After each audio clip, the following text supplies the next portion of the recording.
안녕하세요. 송호만 목사입니다. 오늘 성경학당 요나서를 가지고 함께 하나님의 말씀을 듣고 깨닫는 시간이 되었으면 좋겠습니다. 개인적인 이야기를 드리게 되면은요, 저는 성경의 인물 중 구약에서 찾고 신약에서 찾는다면 구약에서는 오늘 우리가 함께 공부할 요나와 하박국을 좋아합니다. 신약에서는 디모데를 좋아하지요. 그런데 제가 요나를 좋아하는 이유 중에 한 가지는 요나가 가지고 있었던 여러 가지 신앙의 고민들이 오늘 저에게도 동일한 고민이 있기 때문이 아닌가라는 생각을 하게 되었습니다.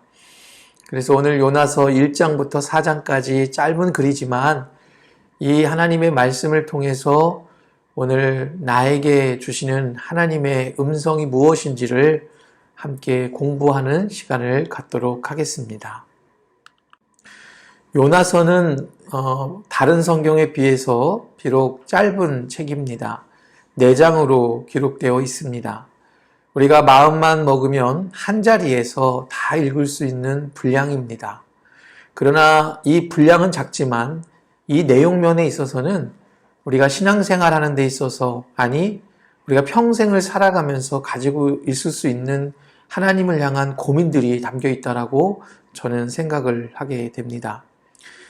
특별히 요나서는 다른 예언서들과 다르게 말씀이 적습니다.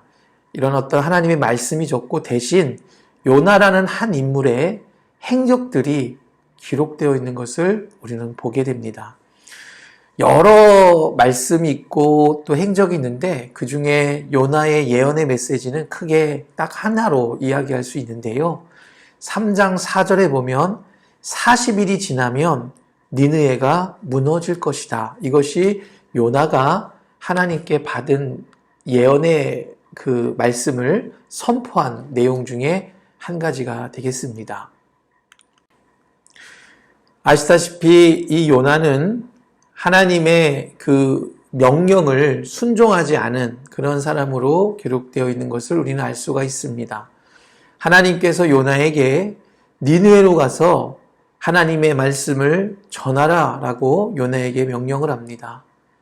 그런데 요나 입장에서는 니느웨가 하나님의 그런 언약의 말씀, 즉 하나님의 약속의 말씀, 회개를 통한 회복의 말씀을 받기에는 너무나도 못된 나라였던 것 같아요. 특별히 니느웨는 아수르라는 나라의 수도였는데 요나 생각에서는 그게 이해가 되지 않습니다. 왜냐하면 자신의 민족인 북왕국 이스라엘을 멸망시킨 아수르의 수도인 이 니느웨를 가서 하나님의 복음을 전하라는 것은 이 요나 입장에서는 용납이 되지 않는 겁니다. 심지어 그 마음속에는 아마 어떤 생각이 있었을까요? 저는 추측을 해봅니다. 그들에게 벼락이 내려서 잿더미라도 만들어도 좋을 것 같아요. 이게 인간적인 생각 아닐까 저는 생각을 합니다. 그런데 하나님은 전혀 그렇게 하지 않아요. 자신의 북이스라엘을 멸망시킨 아수르의 수도 니느웨에 가서 그들의 백성들에게 회개할 기회를 주어라. 그런데 그 기회 앞에 너가 있다. 요나야 가서 그들에게 하나님의 사랑을 전해줘라 라고 말을 하는 겁니다. 그러자 요나는 막 분노하죠. 그런데 요나는 이해가 되지 않습니다. 여러분, 이 요나가 우리는 흔히 순종하지 않은 사람이다, 하나님의 말씀에 불순종한 사람이다 라고 이야기하지만 요나의 입장이 저는 충분히 이해가 됩니다. 요나의 그 모습이 어찌 보면 저의 모습일 수도 있다는 것을 저는 이 공부를 통해서 알 수가 있다는 거죠. 니느웨로 가서 하나님의 복음과 하나님의 그 회개를 통한 이 회복의 역사를 전하라는 하나님의 말씀을 요나는 순종하지 않고 다시스로 가게 됩니다. 다시스는 오늘날로 말하면 스페인에 있는 땅으로 우리는 보게 됩니다. 니느웨는 동쪽의 끝이었고 다시스는 서쪽의 끝이었습니다. 하나님이 동쪽으로 가라 하니까 요나는 서쪽으로 갑니다. 하나님이 땅으로 가라 하니까 요나는 배를 타고 갑니다. 이것이 어찌 보면 우리들의 모습일 수도 있습니다. 사실 하나님이 무엇을 말씀해 주시고자 하는지 하나님이 무엇을 가르쳐 주고자 하는지는 우리에게 중요하지 않고 내 계획과 내 생각대로 가려고 하는 우리의 모습들, 우리가 하나님의 그 크신 사랑을 어찌 알 수 있겠습니까? 아마도 요나도 그런 것 같습니다. 그러자 요나가 바다에서 풍랑을 만나게 됩니다. 집채만한 풍랑이라고 성경에 기록되고 있습니다. 그때 요나는 잠을 자고 있었던 것 같습니다. 그러자 풍랑이 너무나도 심하게 치니까 그 가운데 선장이 요나에게 다가와서 이야기하죠. 1장 6절의 말씀입니다. 선장이 이렇게 이야기합니다. 요나에게 내 하나님께 구하라. 혹시 하나님이 우리를 생각하사 망하지 아니하게 하시리라 하니라. 어찌 보면 이 선장은 하나님을 알지 못하는 사람입니다. 그러나 이 자연 앞에서, 거대한 자연의 현상 앞에서 요나에게 하나님께 구해달라고 이야기하는 것을 보게 되면 어찌 보면 요나가 이 선장의 말을 듣고 마음속에 뜨끔했을 거예요. 그러자 요나는 이실직고합니다. 그것이 오늘 1장 9절에서 13절에 나오는 말씀이 되겠습니다. 그가 이렇게 이야기합니다. 나는 히브리 사람입니다. 바다와 육지를 만드신 하나님 여호와를 경외하는 사람입니다. 내가 여호와의 얼굴을 피함인 줄 그들에게 말하였으므로 무리가 알고 심히 두려워하여 이르되 내가 어찌하여 그렇게 행하였느냐 하였지만 바다가 점점 흉흉해지고 무리가 그에게 이르되 우리가 너를 어떻게 하여야 바다가 우리를 위하여 잔잔하겠느냐 하니 그가 이렇게 대답합니다. 나를 들어 바다에 던져주십시오. 그러면 바다가 너희를 위하여 잔잔해질 것입니다. 너희가 이 큰 폭풍을 만난 것이 나 때문인 줄을 내가 압니다. 이렇게 요나는 이야기하고 있습니다. 바다로 던져진 요나, 그런데 놀랍게도 그 요나의 말처럼 바다로 던져지니까 이 거대만한 폭풍우가 멈췄습니다. 그러자 하나님이 예비해 놓으셨지요. 물고기로 요나를 예비하셨습니다. 물고기 뱃속에서 사흘 동안 요나는 이제 삼킴을 당하게 됩니다. 그때 요나는 거기서 여러 가지를 깨달았을 거예요. 하나님의 말씀에 불순종했던 것, 그리고 하나님의 그 거대한 인류를 향한 사랑에 대해서 이해하지 못했던 것, 그리고 하나님의 계획보다는 자신의 계획과 생각이 앞섰던 것, 아마도 여러 가지를 요나는 생각했을 것입니다. 우리도 아마 이런 고난이나 이런 어려움들 앞에서 하나님의 계획과 하나님의 뜻을 알 수 있는 기회가 있기도 하다는 것이죠. 아마도 요나도 그랬을 것입니다. 그래서 요나는 3장에 가서 이제 다시금 마음을 가다듬고 하나님이 처음 요나에게 말씀해 주셨던 니느웨로 가서 하나님의 심판을 전할 것이다 라고 다짐을 하게 됩니다. 하나님의 말씀을 다시 순종하기로 물고기 뱃속에서 고백했던 요나가 이제 하나님의 말씀하신 니느웨로 가게 됩니다. 그것이 이제 3장에 기록되어 있는데요. 3장에 보게 되면 니느웨의 성에 대해서 그 성이 얼마나 큰지에 대해서 3장 3절에 기록되어 있는데 그것은 무엇이냐면 니느웨는 4일 동안 걸을 만큼 하나님 앞에 큰 성읍이었다라고 이제 3장 3절에 나오고 있습니다. 그런데 그 다음 4절에 보면 요나가 그 성읍에 들어가서 하루 동안 외쳐 이르되 40일이 지나면 니느웨가 무너질 것입니다. 이렇게 이야기합니다. 여기서 우리 생각할 거 있지 않습니까? 분명히 하나님은 이 성의 크기가 사흘만큼 성인이 걸어야 될 만큼의 큰 성인데 요나는 하루만 걸었다고 합니다. 여러분 이걸 어떻게 우리가 볼 수 있을까요? 아직도 요나 마음에는 하나님의 그 방법과 계획이 이해가 되지 않는 거예요. 아니요. 정확히 표현하면 원수인 국가가 하나님의 은혜를 받는 게 싫은 거예요. 마음에 차지 않는 거예요. 어찌 보면 이러한 모습이 우리의 모습 아닙니까? 나보다도 어찌 보면 늦게 신앙생활한 사람들이 잘 되는 것 같아요. 그런데 마음에 차지 않아요. 하나님의 은혜를 그들이 더 받는 것 같아요. 자녀들이 잘 되고 건강한 것 같아요. 그리고 어떤 분들은 환경이 너무 좋은 환경 가운데 살아요. 그래서 내가 때로는 내 인간적인 생각으로 괜히 그런 사람들이 싫어져요. 그렇지만 우리 이 요나와 같은 우리의 마음을 하나님은 그럼에도 불구하고 하나님은 일을 하신다는 거예요. 그것이 오늘 3장 7절과 8절에 나오고 있습니다.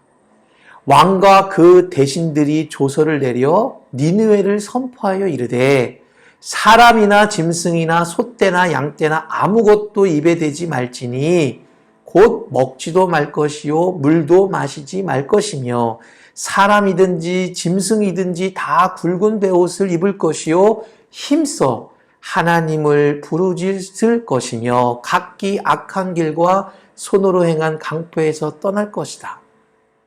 요나는 4일 동안 걸어서 선포해야 될 성읍의 크기에서 하루만 걸어서 전했음에도 불구하고 하나님은 그 요나의 그 음성을 통해서 왕과 그 대신들이, 아니 짐승들까지도 먹지 않고 굵은 베옷을 입고 회개를 하게끔 역사했다는 것을 우리는 볼 수 있다는 겁니다. 하나님의 방법과 우리의 방법, 하나님의 계획과 우리의 계획은 이렇게 다르다는 것을 우리는 알아야 돼요. 여러분들에게 개인적으로 조금 이야기를 하면 우리가 신앙생활을 할 때 생각할 게 있습니다. 내 생각이 옳다, 내 뜻이 옳다라고 했을 때 그것이 정말 옳을까요? 정말 하나님의 기준으로 한번 우리가 생각해 봅시다. 저는 신앙생활을 한다는 건 항상 자신을 비우는 거라고 생각합니다. 내 계획과 내 생각을 비우는 거예요. 그 다음에 하나님의 뜻과 계획대로 나를 온전히 맡기는 거예요. 연륜이 들으면 들을수록 신앙의 연수가 길어지면 길어질수록 그렇기 때문에 우리는 무엇을 원하거나 바라는 것이 아니라 더욱더 주님이 지금 나에게 공급해 주신 은혜가 크다는 것을 느껴야 되는 거예요. 저는 아마도 이 요나를 통해서 하나님이 이 요나의 이런 인간적인 생각조차도 하나님의 계획대로 하나님이 일하신다는 것을 우리는 말씀을 통해 보게 됩니다. 그럼에도 불구하고 4장에 가면 하나님이 그 니느웨 성 왕부터 모든 짐승들까지도 회개하게 했는데 요나의 반응은 뚱합니다. 천천지 원수인 니느웨 백성들이 폭락 망하기를 바랬는데 다 회개받고 구원을 받게 되었으니 이 요나 입장에서는 이해가 되지 않아요. 그러자 4장 4절에 하나님의 반응이 나타납니다. 4장 4절에 이렇게 이야기합니다. 여호와께서 이르시되 내가 성내는 것이 옳으냐? 하나님이 묻는 거예요. 내가 성내는 것이 옳으냐? 아직까지도 요나는 하나님보다는 자기의 생각과 의가 있는 거예요. 그런데 하나님의 이러한 대답 앞에 요나는 대답하지 않고 성읍 동쪽으로 간다라고 이야기합니다. 5절에 보면 4장 5절에 요나가 성읍에서 나가서 그 성읍 동쪽에 앉아 거기서 자기를 위하여 초막을 짓고 그 성읍에 무슨 일이 일어나는가를 보려고 그 그늘 아래 앉았더라 이렇게 이야기합니다. 무슨 일이 일어나는지를 보려고. 너 한번 해봐. 여러분, 이 요나의 모습이 우리의 모습 아닐까요? 그래, 한번 두고 볼 거야. 여러 가지를 생각하게 하는 그런 성경 구절인 것 같습니다. 그러자 요나가 그 성읍 위에서 초막을 짓고 그 위에 있을 때 박넝쿨 하나가 자라서 요나를 시원하게 해줍니다. 그러니까 햇빛을 가려준 거죠. 그러자 요나는 다시 기쁘다 라고 이야기를 하게 됩니다. 햇빛이 너무 뜨거우니까 그것을 박넝쿨 하나가 자라서 그 햇빛을 가려주는 거죠. 그러자 요나는 그냥 기뻐합니다. 그런데 얼마 지나지 않아서 벌레가 나와서 박덩굴 줄기를 갉아먹습니다. 그러니까 햇빛을 가렸던 박덩굴이 벌레가 나서 갉아먹는 거예요. 그러자 요나는 다시 불평을 하게 됩니다. 4장 8절에 보면 해가 뜰 때 하나님이 뜨거운 동포를 예비하였고 요나의 머리에 쪼임에 요나가 혼미하여 스스로 죽기를 구하매 이르되 사는 것이 죽는 것보다 내게 나으니이다. 다시 불평하죠. 그러자 하나님은 다시 물어보십니다. 4장 9절에 이렇게 이야기합니다. 하나님께서 우리에게 주신 말씀 같아요. 하나님이 요나에게 이르시되 내가 이 박넝쿨로 말미암아 성내는 것이 내가 옳으냐? 그가 대답하되 내가 성내어 죽기까지 할지라도 옳습니다. 라고 이야기합니다. 그러자 하나님이 이렇게 이야기합니다. 4장 10절과 11절인데요. 사실 하나님의 마음이 다 담겨 있는 겁니다. 여호와께서 이르시되 내가 수고도 아니하였고 재배도 아니하였고 하룻밤에 났다가 하룻밤에 말라버린 이 박넝쿨을 아꼈거늘며 하물며 이 큰 성읍 니느웨에는 좌우를 분별하지 못하는 자가 12만 명이요 가축이 많이 있나니 내가 어찌 아끼지 아니하겠느냐라고 이야기합니다. 하나님의 이런 마음이에요. 하룻밤 났다가 하룻밤에 말라버린 박넝쿨마저도 하나님은 사랑하는데 이 니느웨 성 사람들 하나님 앞에 죄를 짓는 12만 명의 사람들에 대해서 그 동물들에 대해서 내가 어찌 아끼지 아니하겠느냐. 하나님의 마음이죠. 하나님은 지금도 많은 사람들을 구원하시기 위해서 일을 하십니다. 예수님께서도 처음 된 자가 나중되고 나중된 자가 처음 된다고 했어요. 근데 우리가 신앙생활을 꾸준히 하다 보면 우리가 쉽게 빠질 수 있는 것이 있는데요. 내가 이 신앙생활을 몇 년 했는데, 신앙의 연수가 몇 년인데, 내가 우리 공덕교회를 몇 년 다녔는데, 내가 어떻게 이 교회를 위해서 그리고 하나님을 섬기면서 어떤 봉사를 했는데 라고 생각되는 것들이 우리 안에 차곡차곡 쌓이게 됩니다. 그러나 그렇게 되면 우리가 한번 생각해 볼 것이 있는데요. 하나님의 일과 하나님의 계획은 보이지 않습니다. 나의 계획과 나의 의만 보일 뿐이에요. 그것을 우리는 이 요나가 결국에는 하나님의 뜻을 알게 되지만 그것을 통해 우리들은 하나님의 마음을 헤아려야 한다는 겁니다. 정리를 해보겠습니다. 이제 삶의 적용인데요. 나의 생각과 하나님의 생각은 다릅니다. 여러분 기억하셔야 돼요. 내가 생각하는 것이 하나님의 생각이라고 하시면 안 돼요. 우리가 무엇을 생각하고 그것을 확고할 때에는 기도해야 됩니다. 하나님의 뜻이 무엇인지를 물어봐야 돼요. 무엇을 결정할 때나 무엇을 이야기할 때나 무엇을 계획할 때는 하나님의 계획을 알기 위해서 우리는 기도하고 마음으로 생각을 해야 된다는 겁니다. 제가 오늘 새벽에 성도님들과 함께 나눈 이야기 중에 새벽에 성도님들이 교회 나온 이유는 무언가 염려, 근심도 있지만 어떤 결정을 내림에 있어서 하나님의 방법을 묻기 위해 나온 게 아닌가라는 생각을 저는 했습니다. 또 하나는 나를 사랑하시는 하나님은 다른 누구도 사랑하신다는 것 알아야 돼요. 아직 설사 예수님을 알지 못하는 성도 친구가 있어도 그를 하나님이 사랑하세요. 여러분 자녀 중에 아직 엄마의 아빠의 입장으로 볼 때 그가 정말 저런 녀석이 어떻게 사람이 될까라고 생각할지 모르겠지만요. 하나님의 계획 앞에서 내가 이야기하는 말을 통해서 막을 수도 있어요.